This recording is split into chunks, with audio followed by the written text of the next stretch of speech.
Hello and welcome to the Brutal Iron Gym podcast, where our goal is to cut through the BS and deliver the brutal truth about topics related to health and happiness. Today's podcast number 1719.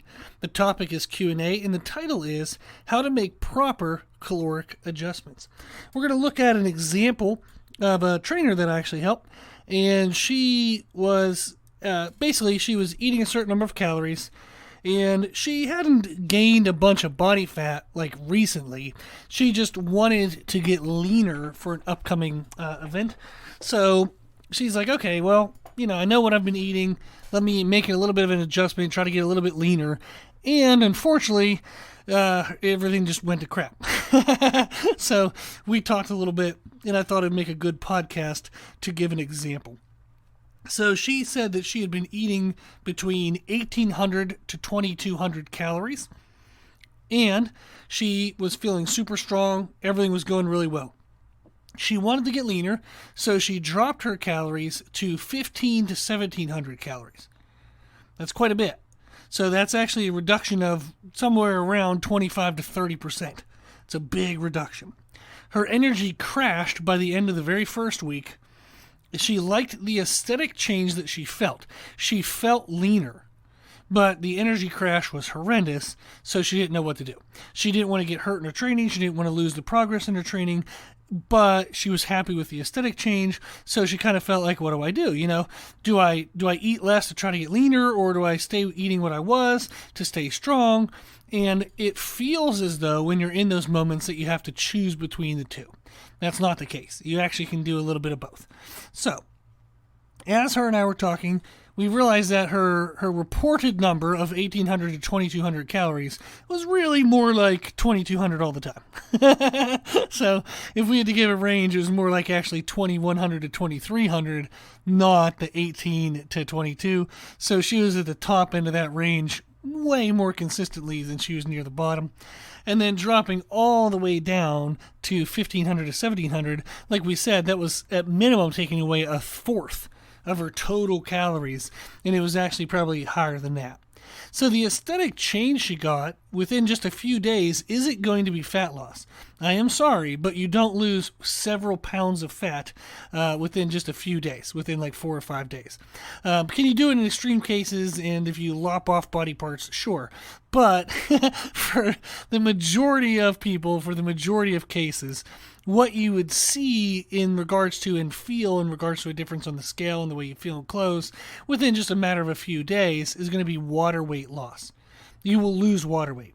So we've talked before that when you eat carbohydrates and sodium, that pairs together with water and it forms something called glycogen in your muscles, which is basically just stored energy. It's like having gas tanks in your muscles. Glycogen is the gas that fills the gas tank. So when we eat carbohydrates and sodium and we drink fluid or we have water in us, our body combines all three of those and puts it into our muscles for energy. It's really good. Excellent for performance, makes us feel good, actually fills out the muscles so you actually look better. That's actually one of the things we do when we get ready for people on stage is you have to do glycogen refeeds to kind of fill up their muscle bellies so it presses out against the skin. So it's actually really cool. You actually look good when you have full glycogen stores. So it's not a bad thing. But since they decreased their food by like 25 to 30%, they were going to get a big reduction in carbohydrates, but they also got a reduction in sugars. Because before they were paying attention and they were kind of eating around-ish the 2,200 calories, it was a sweet treat here and there, a little extra thing here and there, so the sugar content would have been high as well. So by reducing calories, not only did it cause just like an indirect carbohydrate reduction, there was also the direct choice to choose better food items, which brought down the sugars as well. So it brought down total sodium intake just because she's eating less food, and total carbohydrate intake because she's eating less food, and specifically less sugar intake because she was choosing better food options, better food choices. So her storage of water would have been reduced because she was reducing the elements that form glycogen. So she was reducing water being stored in her muscles, which made her weigh less, which made her feel lighter and leaner. So the calorie reduction was a secondary reduction of carbohydrates, sugars, and sodium. that is going to cause her to retain less water. Even if she was drinking the same amount of water, even if she would have actually drank more water, it wouldn't have mattered. You actually need all of those elements to form the glycogen. So if I have sodium, carbohydrates, and water, whatever of those three I have the least of, that's the limiting factor for how much glycogen I can create, which means it's a limiting factor for how much water gets stored in my muscles. If I simply were to reduce all the sodium in my diet, but I was eating enormous amounts of carbohydrates and drinking enormous amount of water, I still wouldn't be able to store the carbohydrates. I still wouldn't have excessive water retention because I don't have the sodium. So you have to have all three parts for it to be like a full, complete process. So that's what she was feeling. By reducing so severely, she got a reduction of water weight, but she was now only intaking, 75, maybe 75% of her normal energy. That's going to be a huge crash, energy-wise. And before, she wasn't really paying much attention to her protein, so now that she had dropped to that 1500 to 1700, she was doing a better job of paying attention to her protein, which meant she had more protein than before, even though the calories went down, so that was a further displacement of carbohydrates, which is an energy source, as well as fats, so she had a really severe reduction of energy nutrients, carbohydrates and fats, because of the caloric reduction plus the protein increase, which would increase the percentage of protein of those calories. If you're following along with me, congratulations. But what I want to get to is what I would recommend instead. This is very common. People do this all the time. Is they make caloric adjustments way too damn big, way too large, way too drastic. They feel like crap. Everything crashes and burns, and they just go back to what they were doing before, or worse, they just don't give a crap about anything because they're burned out, so they track nothing, and then their habits are actually worse off than they were. So my recommendations, if she was eating around 2100 to 2200, I would start with a simple 200 calorie reduction. I would aim for 1900 to 2000 calories a day. I would drop my sugars purposely to under 60 grams of sugar per day. And I would have my protein at 1 gram per pound of body weight. Now that is going, even though it's only a 200 calorie reduction, it's going to severely decrease the sugars of what she was doing before, and it's going to cause a greater energy nutrient reduction, carbohydrate and fat reduction, because we're increasing the percentage of protein.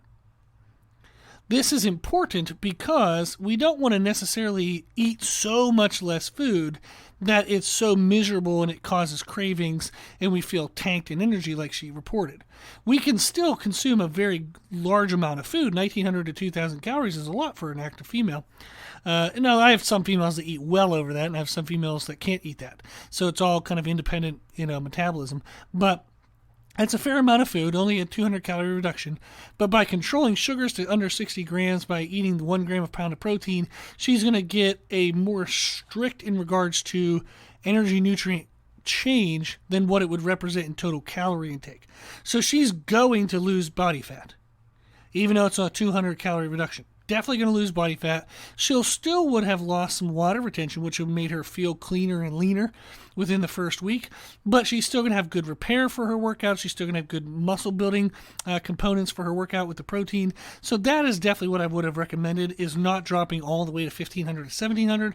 I would have just went to 1900 to 2000, under 60 grams of sugar a day and 1 gram of protein per pound of body weight.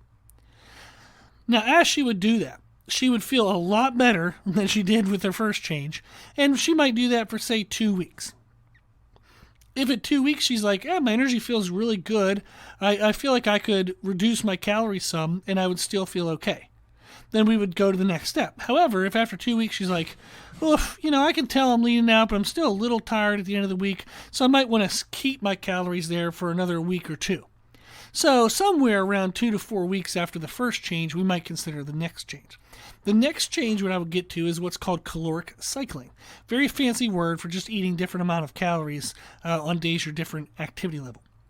Meaning non-training days, I'd have her reduce to 1700 to 1800 calories. So again, just a 200 calorie reduction. But on training days, she's going to stay the same at 1900 to 2000. Still going to do the 1 gram of 1 gram of protein per pound of body weight, and still aim for under 60 grams of sugars. That's going to feel good. She's going to feel great. And that's going to get her tons and tons of happiness. She's going to see the leanness that she wants. She's still going to have energy for her workout. She's still going to feel good. Everything is going to go well. So that's the idea. From there, every 2 to 4 weeks, if she wanted to lose a little more body fat, she could drop those numbers down, maybe 50. Instead of 1,700 to 1,800, she'd go 1,650 to 1,750. And she would just creep those numbers down a little bit, maybe just 50 calories in the windows every 2 to 4 weeks until she got the leanness that she wanted while still maintaining good energy for her workouts. So all of that is going to be a much better system of adjustments to where we can balance the goals of fat loss, but still feeling strong, still building muscle, still recovering from her workouts and having energy for the workouts. So too often when people make caloric adjustments, they make them just too damn big. Everybody wants all the results instantly, so they make these crazy drastic changes.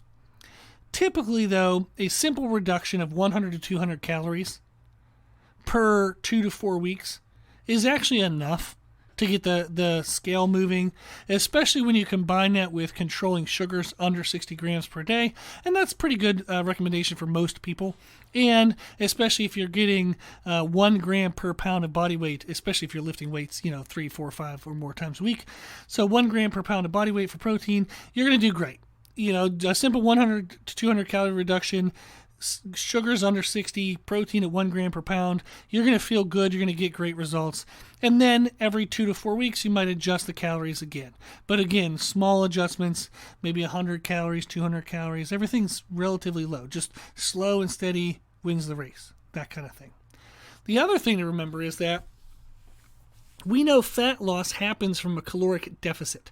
That doesn't mean you have to eat less. You can get a caloric deficit by just burning more calories, by using more calories. So along with a small caloric reduction, you can do a small increase of caloric usage. And that's why with a lot of my clients, I don't train anybody right now that I don't also have a say in what they eat. So, meaning I write their training programming, but I also have to have a say in their nutrition and vice versa. If I do their nutrition, I have to have a say in the training because they go hand in hand. You can make nutritional changes so much easier on a person, emotionally, mentally, everything, by also changing the training some. By just adding in extra low intensity, low joint impact activity, you can actually make them burn more calories in their workouts, and that requires less of a caloric reduction, so it's overall just a much better process. So small adjustments every 2 to 4 weeks will lead to progress without misery. So it may seem slow, but within 12 to 16 weeks, so 3 to 4 months, you can achieve significant changes. And you can do that without significant misery. When you make big jumps, you get big misery and you get big rebound. Meaning, you might drop 30 pounds in 30 days, but you're going to gain 15 of that right back. When you make small jumps, you get small misery and you get small rebound. Meaning you get to keep the results. So I might lose only 15 pounds in 30 days, but I'm going to get to keep maybe 12 of that. I'm only going to gain back 3 pounds if I were to revert back to old habits. So it's important to recognize that when you make changes, you're making the changes so you can sustain the changes, so you can sustain the results. Don't make changes that are so large that you can't sustain them, because then you're not going to sustain the results. You don't get to keep what you got, right? So small. Again, I would recommend people just adjust their calories, 100, 200 calories per day, for the weekly average. And just do that every 2 to 4 weeks. You can keep sugars under 60, protein around 1 gram. Remember to just move around more, add a walk or two, a couple times a week. Maybe add some circuits at the end of your training. Just do a little more movement and a little less food. Little actually gets you a lot. That's the big key to remember, okay? Big jumps equal big misery, big rebound. Small jumps equal small misery, small rebound. You get to keep more of the results. Awesome. I thought that was a fun example to go through. If you have any follow-up questions, just shoot me an email at brutalirongym@gmail.com. If you like our podcast, please share it. If you like the podcast, please consider donating to support it, which you can do on our website. And then if you like the information we share in our podcast, you can find more from us on our social media channels. You can find us and follow us on Instagram and YouTube under the name Brutal Iron Gym. As always, I hope this was helpful, and thank you for listening.